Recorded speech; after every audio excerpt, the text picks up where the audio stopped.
আগামীকালকে আন্তর্জাতিক অপরাধ ট্রাইব্যুনাল একে সাবেক প্রধানমন্ত্রী শেখ হাসিনা সহ 3 জনের মামলা, যেটি জুলাই গণঅভ্যুত্থান চলাকালে সংঘটিত মানবতা বিরোধী অপরাধের অভিযোগ, সেই মামলার রায় আগামীকালকে ঘোষণা হওয়ার কথা আছে।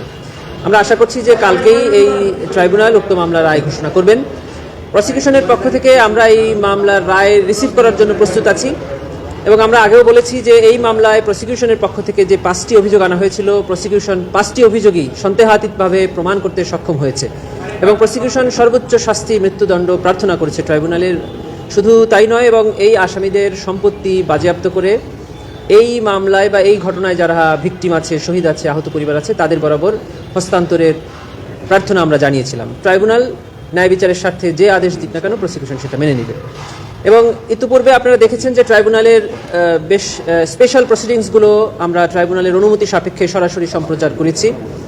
আগামীকালকে রায়ের যে অংশটুকু ট্রাইব্যুনাল এখানে পড়ে শোনাবেন, সেই অংশটুকু ট্রাইব্যুনালের অনুমতি সাপেক্ষে বাংলাদেশ টেলিভিশন এবং বাংলাদেশ টেলিভিশনের সাথে চুক্তিবদ্ধ যে কয়েকটি সংস্থা আছে এবং বাংলাদেশ টেলিভিশনের মাধ্যমে এদেশের সকল গণমাধ্যম সরাসরি সম্প্রচার করতে পারবেন।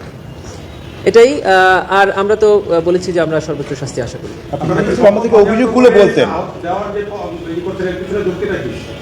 জি, আপনারা জানেন যে জুলাই গণঅভ্যুত্থানের পরে পুনর্গঠিত ট্রাইব্যুনালের আগামীকালকে যে রায়টি হতে যাচ্ছে এটি সর্বপ্রথম রায় এবং এই ট্রাইব্যুনালে জুলাই গণঅভ্যুত্থানের পরে যে কয়েকটি সংশোধনী এসেছে আইনে, তার মধ্যে অন্যতম হলো যে 24-এর আগের ট্রাইব্যুনালে নাম আন্তর্জাতিক অপরাধ ট্রাইব্যুনাল হলেও সেখানে আন্তর্জাতিক আইনের কোনো প্রযোজ্যতা ছিল না।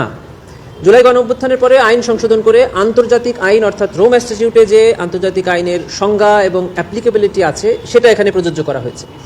দ্বিতীয় যে অন্যতম সংশোধনীটা করা হয়েছে সেটা হলো দণ্ডের পাশাপাশি অর্থাৎ কারাদণ্ড বা মৃত্যুদণ্ডের পাশাপাশি এখানে আরেকটি দণ্ডকে এখানে সংযোজিত করা হয়েছে, তা হলো আসামিদের সম্পদ বাজেয়াপ্ত করে ভিকটিম, আহত, নিহত বা এই ঘটনায় যারা ক্ষতিগ্রস্ত তাদের বরাবর হস্তান্তর করা।